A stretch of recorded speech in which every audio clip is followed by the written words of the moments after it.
As us men can barely imagine, actually birthing a baby is an extremely intense experience. If a woman is disconnected from her body and cut off from all the things that are happening in her changing body, then she's likely to have a difficult birth. If a woman is in the zone and in her body and feeling good in herself, then she's likely to inhabit that moment with grace and relaxation, and that allows for the baby to easily come from her body. For a lot of women, the pregnancy experience is really intense, and there's a lot of anxiety that comes up. They end up with lists about how they're going to have the birth go well. They're worried about how their body is changing and becoming so weird. It doesn't make them feel good about themselves, and it doesn't put them in the zone. There's a number of things that women can do to get themselves in that zone and feel good in their body. Doing yoga, getting massage, taking baths, spending intimate time with their partner, just staring into each other's eyes and being close. But one of the key ways that makes a huge difference is sex. Sex really supports a woman to feel really good in her body and really good in her genitals. Genitals that are changing and she may have very mixed feelings about.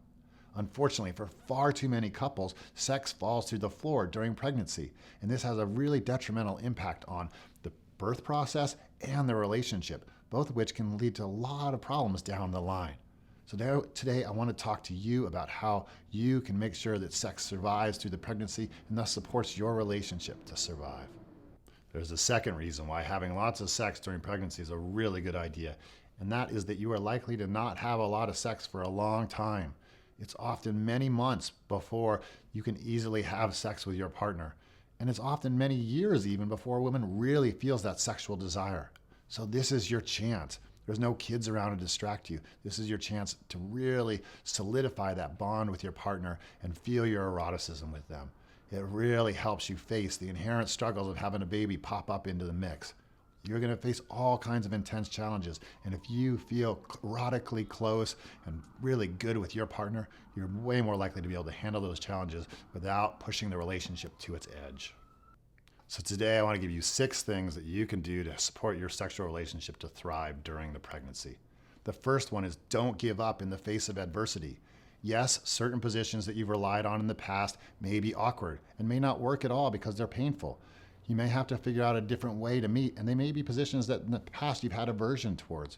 Look at what those aversions might be and see if you can play around and try something a little differently. Maybe it's not as hot. Maybe you'll find it's actually even hotter.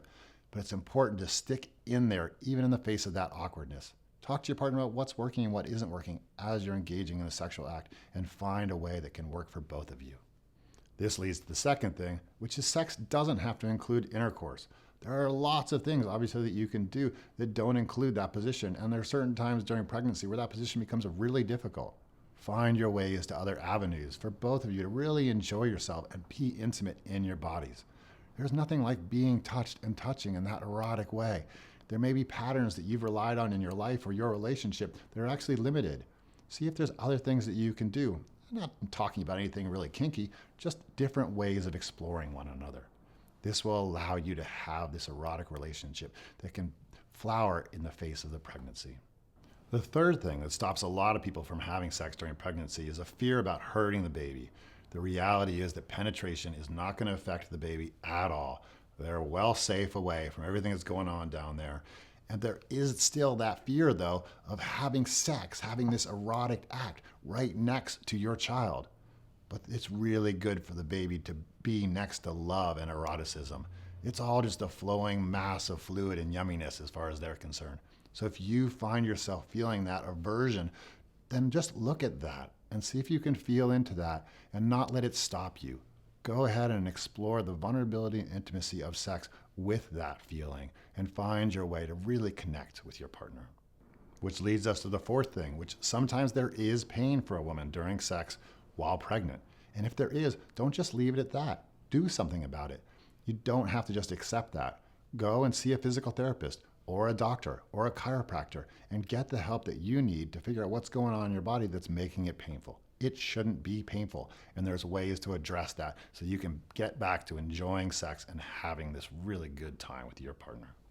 The fifth thing, and I can't recommend this enough, is to have a few romantic getaways during your pregnancy. It obviously makes an immense difference if you and your partner are away in a novel setting, having the space to emotionally connect and romantically and erotically connect. Then you're not distracted by all the things that life normally pulls on you, and you can just have the time to really be with them. Soon there'll be kids there, and you won't have that kind of space to just really enjoy each other. Take this time to really feed your relationship, and then you'll be able to survive all the difficulties that come. And if there are difficulties you're having with the sex, the romantic getaway gives you the space to explore options that maybe you don't have at home. The sixth thing is actually the most important. You need to figure out what your issues are that you might be having about having sex now that you're a parent. For a lot of us, we actually don't feel that parents should have sex. We have an idea that our parents didn't have sex or shouldn't have had sex, and we think now that we're parents, we shouldn't be sexual beings.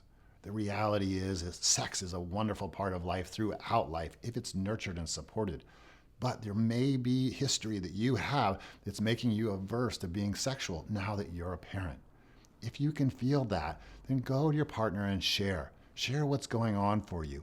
Anything that might be coming up for you about your aversion to sex or your attraction to sex when she or he is pregnant. Share it with them. That kind of emotional intimacy and sharing, even if you feel vulnerable and insecure about it, will really help you get onto the other side of whatever the issue is. And like I said, becoming a parent often does change our relationship with sex, but there's no reason why as a parent we shouldn't have a thriving, great sexuality. And actually it can get better and better as we age and learn more and more about how to really enjoy ourselves with our partners. In a world where we're all spending more and more time with our devices and less time digging in the dirt or doing the plumbing, sex becomes one of the few ways we have to really connect and land into our body and to connect with another person. Make sure that your relationship has a thriving sex life, particularly during this pregnancy, because it makes a huge difference, as I said, for a woman to feel in her body and in the zone. Orgasm for a woman is being in the zone. It's letting go of control and allowing the experience to really happen. It's the same experience during birth. If she can let go of control and allow it to move through her, she will quickly be able to have that baby in a much more easeful way. I especially want to thank Britt Foreman, who was a marvelous doula who brought this question to my attention, with whom a lot of these ideas came from. I'll include a link to her website below, brittforeman.com. I would love to hear your ideas. If you have any about the subject, please join the conversation, and I'll see you next time. Take care.